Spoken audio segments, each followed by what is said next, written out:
하와이의 몰락은 단순한 한 나라의 운명이 아니었다. 그것은 미국이 이제 더 이상 신생공화국이 아니라 제국으로 변해가고 있음을 알리는 신호였다. 태평양의 중심을 차지한 미국은 자신감에 차 있었고 그 눈길은 더 가까운 곳으로 향했다.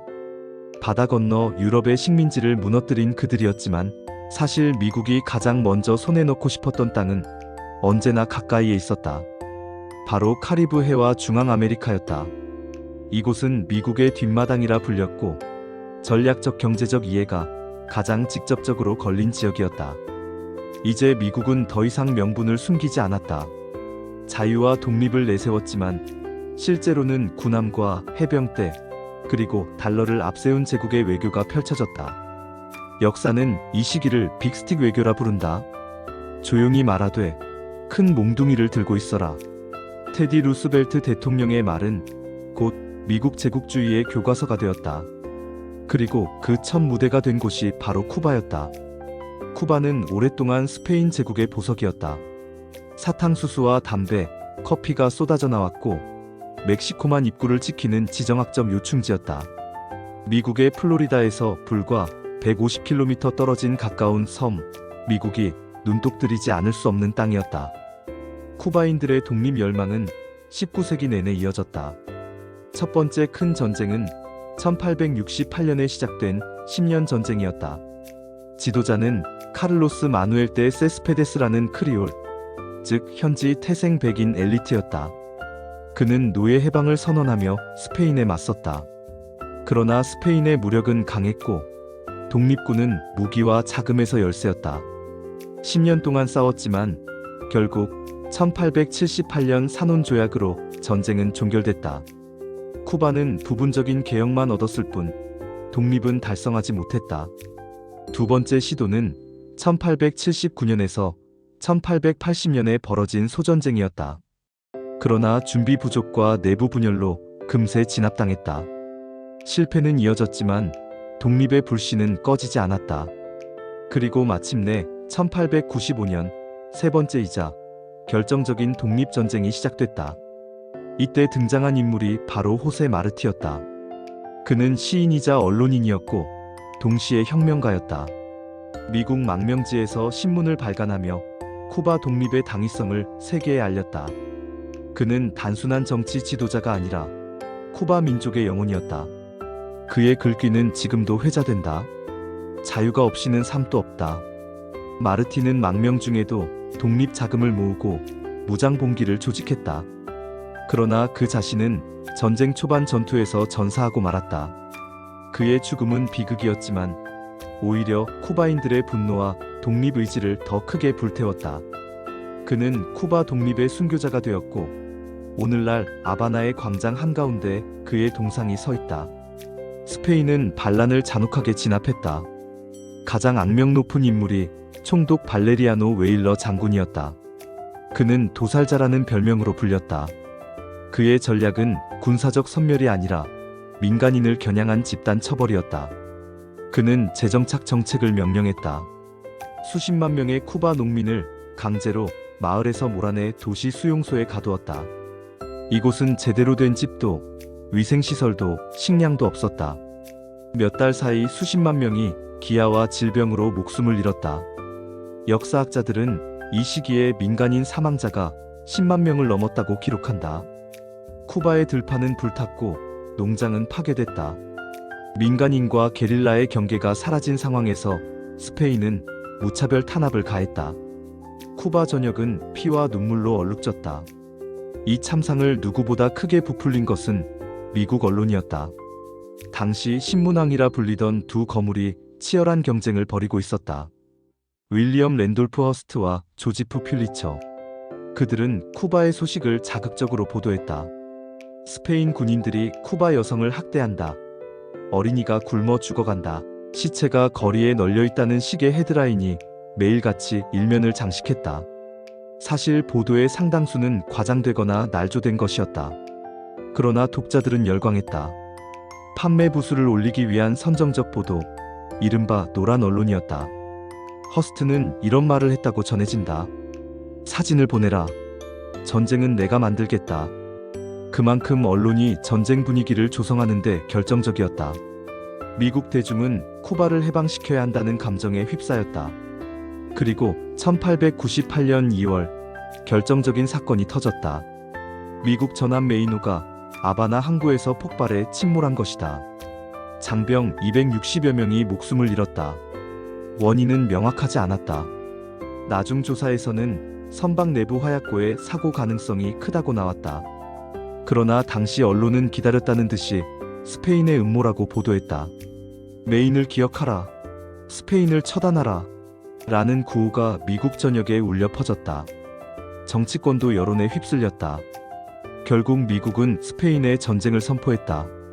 스페인 마이너스 미국 전쟁의 시작이었다. 전쟁은 짧았다. 불과 몇 달 만에 스페인은 무너졌다.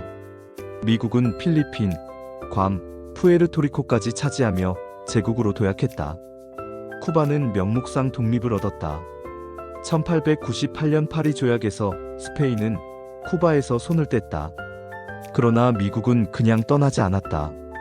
군정을 실시하며 쿠바를 통제했다. 그리고 1901년 쿠바 헌법에 플레 수정 조항을 강제로 삽입했다. 이 조항에는 미국이 필요하다면 언제든 쿠바에 개입할 권리가 명시됐다. 쿠바는 미국의 승인 없이는 외국과 조약을 맺을 수 없었고 재정과 외교에서 독자성을 잃었다. 미국은 쿠바 영토 안에 해군 기지를 둘 권리까지 확보했다. 그 결과 지금도 남아있는 관타나모 만 기지가 생겨났다. 훗날 악명 높은 관타나모 수용소가 자리 잡은 곳, 바로 그 땅이 이때 미국의 손에 넘어간 것이다. 쿠바는 독립국이 아니라 사실상 미국의 속국이 되었다. 사탕수수 산업은 미국 기업의 손에 넘어갔고 쿠바의 경제는 미국 시장에 종속됐다. 쿠바인들은 스페인의 족쇄에서 벗어났지만 곧바로 미국의 족쇄를 차게 된 셈이었다. 쿠바 독립의 꿈은 자유로 가는 길이 아니라 또 다른 예속으로 이어졌다. 호세 마르티가 목숨을 바쳐 꿈꾸었던 자유는 미국의 이해관계에 맞게 재단된 자유였다. 쿠바인들은 스페인으로부터의 해방을 얻었지만 미국이라는 새로운 제국의 지배를 맞이했다. 그들의 자유는 독립된 국가의 주권이 아니라 제국의 이익을 위해 허용된 제한적 자유였다. 쿠바를 사실상 속국으로 만든 미국은 곧바로 다음 목표를 정했다. 이번에는 단순한 섬이 아니라 세계의 바다를 지배하기 위한 전략 요충지였다. 바로 파나마였다. 19세기 말 국제무역에서 가장 큰 난관은 바다의 길이었다. 대서양에서 태평양으로 가려면 남아메리카 최남단 마젤란 해협을 돌아야 했다. 길고 험한 항로는 비용과 시간을 끝없이 잡아먹었다. 뉴욕에서 샌프란시스코까지 배로 이동하려면 거의 2만 킬로미터를 항해해야 했고 몇 달이 걸렸다. 이 난관을 해결할 방법은 단 하나, 중앙아메리카 지역을 뚫어 대서양과 태평양을 잇는 운하를 건설하는 것이었다. 운하의 아이디어는 오래전부터 제기됐다. 스페인 탐험가들이 신대륙을 가로지르던 16세기부터 중앙아메리카의 좁은 지역은 늘 눈길을 끌었다. 그러나 본격적인 시도는 19세기 후반 프랑스의 페르디낭 드 레셉스가 나서면서였다. 그는 이집트의 수에즈 운하를 성공시킨 영웅이었고 파나마에서도 같은 기적을 재현할 수 있다고 믿었다. 레셉스는 1881년 파나마 운하 공사를 시작했다. 수에즈처럼 해수면 운하를 파내려는 방식이었다. 하지만 그는 파나마의 열대 환경을 과소평가했다. 폭우로 인한 토사 붕괴, 끝없는 산악지형, 무엇보다도 말라리아와 황열병이 노동자들을 쓰러뜨렸다. 당시 파나마 지역은 죽음의 땅이라 불릴 만큼 치명적인 전염병 지대였다. 수만 명의 노동자가 목숨을 잃었다. 정확한 수치는 다르지만 2만 명에서 3만 명 사이로 추정된다. 공사는 점점 지연됐고 투자금은 바닥났다. 프랑스 국민들이 투자한 주식은 휴지 조각이 됐다. 이른바 파나마 사건은 프랑스 사회에 엄청난 충격을 안겼다. 정치인과 언론인들이 연루된 거대한 부패 스캔들로 번졌고 프랑스 제3공화국을 뒤흔든 정치적 스캔들이 되었다. 운하의 꿈은 좌절된 듯 보였다. 하지만 미국은 이 실패를 기회로 삼았다. 1901년 취임한 대통령 테디 루스벨트는 강력한 확장주의자였다. 그는 파나마 운하를 미국 제국의 심장이라 여겼다. 루스벨트는 운하는 지구의 미래를 결정짓는 열쇠라 말하며 집착에 가까운 관심을 보였다. 미국이 대서양과 태평양을 동시에 지배하려면 반드시 운하가 필요했다. 문제는 파나마가 독립국이 아니었다는 점이었다. 당시 파나마는 콜롬비아의 영토였다. 미국이 운하 건설권을 얻으려면 콜롬비아와 협상해야 했다. 실제로 1903년 미국과 콜롬비아는 운하 조약을 체결하려 했다. 하지만 콜롬비아 의회가 이를 거부했다. 미국이 제시한 조건은 터무니없이 불평등했기 때문이다. 미국은 콜롬비아에 극히 적은 보상금만 주고 운하지대를 사실상 영구 임차하려 했는데 콜롬비아 정치인들은 이를 주권의 모욕이라 여겼다. 콜롬비아가 거부하자 루스벨트는 새로운 시나리오를 준비했다. 바로 파나마를 콜롬비아에서 떼어내 독립시킨 뒤 신생국과 직접 운하 조약을 맺는 것이었다. 미국은 파나마의 분리 독립운동가들과 은밀히 접촉했다. 이 과정에서 중요한 인물이 필리프 부나우바리아였다. 그는 프랑스계 파나마 운하 기술자였지만 사실상 미국의 대리인이었다. 1903년 11월 파나마에서 마침내 작은 봉기가 일어났다. 그날 미국 해군의 군함 내슈비로가 파나마 앞바다에 정박했다. 콜롬비아 군대는 반란을 진압하려 했지만 미 해군이 진입을 차단했다. 총성이 울리기도 전에 판세는 결정됐다. 파나마는 하루 만에 독립국이 되었고 미국은 즉시 이를 승인했다. 그 직후 파나마 신생정부는 미국과 운하 조약을 맺었다. 바로 헤이마이너스 부나우바리아 조약이다. 이 조약의 서명자는 아이러니하게도 파나마인이 아니라 프랑스 출신 부나우바리아였다. 그는 파나마 국민의 위임도 받지 않은 채 미국의 거의 모든 것을 넘겨버렸다. 미국은 파나마 운하지대를 영구히 점령하고 관리할 권리를 얻었다. 파나마의 주권은 운하지대에서 완전히 무시됐다. 신생국 파나마는 시작부터 미국의 그늘 아래 놓였다. 이제 공사는 미국의 손에 넘어갔다. 미국은 프랑스의 실패를 되풀이하지 않기 위해 대대적인 위생개혁을 실시했다. 의사 윌리엄 고거스는 모기가 황열병과 말라리아의 매개체라는 사실을 바탕으로 대규모 방역을 시행했다. 늪을 메우고 물웅덩이를 제거하고 모기장을 보급했다. 결과적으로 전염병은 크게 줄었고 공사도 안정적으로 진행됐다. 그러나 노동자들의 현실은 여전히 참혹했다. 수만 명의 노동자가 다시 동원됐는데 대부분은 서인도 제도에서 온 흑인 노동자들이었다. 그들은 저임금에 노출된 채 위험한 굴착 작업을 맡았다. 미국과 유럽 출신 기술자들은 숙소와 의료 혜택을 받았지만 흑인 노동자들은 차별과 고통 속에서 목숨을 잃어갔다. 통계에 따르면 1904년부터 1914년까지 미국 주도의 공사기간 동안 5천여 명이 사망했다. 1914년 마침내 운하는 완성됐다. 대서양과 태평양을 잇는 거대한 물길이 열렸다. 배들은 이제 수천 킬로미터를 단축해 대륙을 오갔다. 상업적 이익은 막대했고 무엇보다 미국 해군은 두 대양을 자유롭게 넘나들 수 있게 됐다. 미국은 운하를 통해 군사적 경제적 패권을 동시에 강화했다.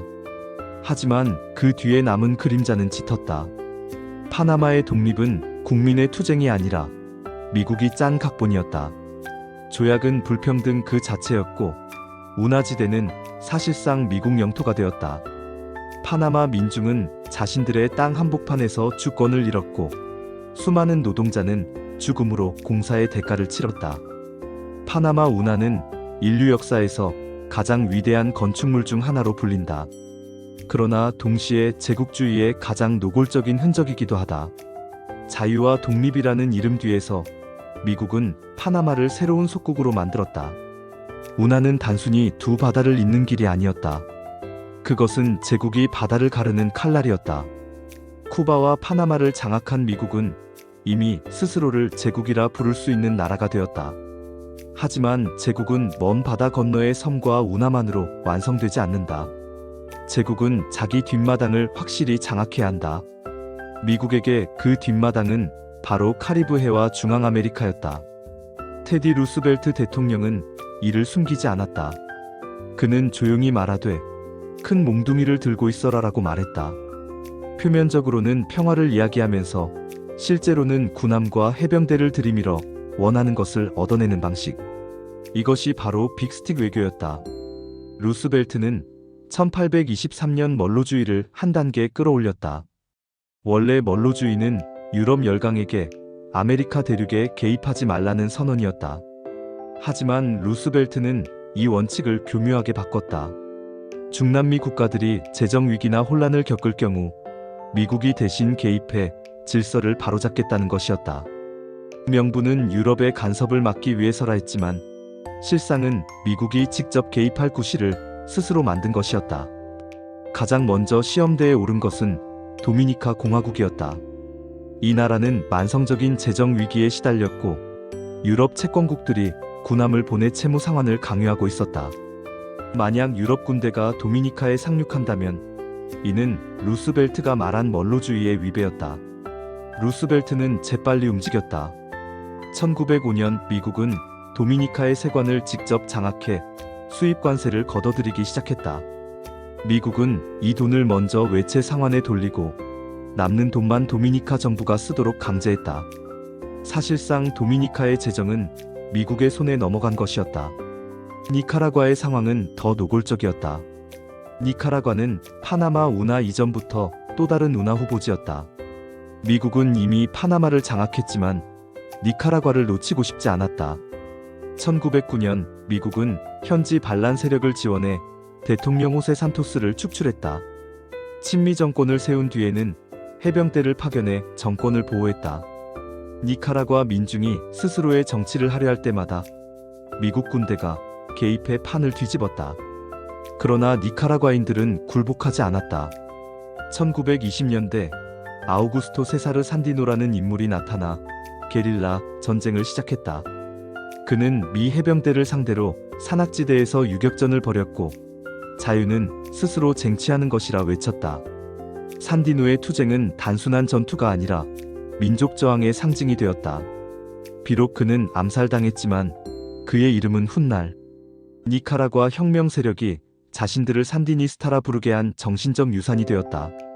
미국의 간섭은 도미니카와 니카라과에만 그치지 않았다. 1915년 아이티에서 대통령이 암살되자 미국은 혼란을 빌미로 해병대를 파견했다. 미국 해병대는 아이티 중앙은행에 들어가 금을 싹 쓸어 미국으로 가져갔다. 아이티는 1934년까지 거의 20년 동안 미국의 군사점령 아래 놓였다. 농민들이 봉기했지만 미군은 잔혹하게 진압했다. 수천 명이 목숨을 잃었고 아이티의 경제와 정치 구조는 철저히 미국식으로 재편되었다. 온두라스와 과테말라에서는 미국 기업의 이익이 직접적으로 군사 개입을 불러왔다. 미국 바나나 회사들은 거대한 농장을 운영하며 이익을 독점했다. 현지 정부가 세금을 올리거나 토지 개혁을 시도하면 곧바로 미국 대사가 경고했고 해병대가 파견되었다. 심지어 반대 세력이 쿠데타를 일으키면 미국은 이를 지원하기도 했다. 이 과정에서 라틴 아메리카 사람들은 자신들의 나라를 스스로 바나나 공화국이라 자조적으로 부르게 되었다. 민주주의와 주권은 농작물 한 송이 값보다 가벼운 것이었다. 이 모든 과정은 군사력만으로 이뤄진 것이 아니었다. 루스벨트 뒤를 이은 태프트 대통령은 달러 외교를 내세웠다. 미국 은행들이 중남미 국가의 채무를 인수하고 이 채무를 빌미로 국가 재정을 통제했다. 채무 상환이 지연되면 해병대가 출동해 강제로 징수했다. 총칼과 달러가 함께 움직이는 구조였다. 미국은 전쟁을 벌이지 않고도 은행 대출과 국채로 나라 하나를 소나기에 넣을 수 있었다. 중남미 사람들에게 미국은 해방자가 아니었다. 미국은 새로운 제국이었고 깡패였다. 총칼로 협박하고 조약으로 속박하며 돈으로 매수하는 제국. 자유와 민주주의는 늘 명분으로만 쓰였고 실제로는 지배와 수탈이 이어졌다. 쿠바에서 시작해 파나마, 도미니카, 니카라과, 아이티, 온두라스, 과테말라로 이어진 개입은 하나의 흐름을 보여준다. 제국은 멀리서 온 것이 아니었다. 바로 이웃에서 일상처럼, 습관처럼 미국은 제국의 본색을 드러냈다.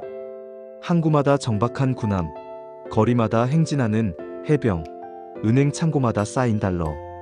그것이 20세기 초반 중남미의 현실이었다. 이 시기에 구축된 패권은 이후 수십 년 동안 중남미의 운명을 결정지었다. 미국의 기업과 은행, 그리고 군대는 이 지역을 거대한 실험장으로 만들었다. 민주주의와 주권은 그들의 이익 앞에서 무너졌고 민중의 저항은 잔혹하게 진압됐다. 미국은 스스로를 평화의 수호자라 불렀지만 그 평화는 총칼로 쓰여진 평화였다.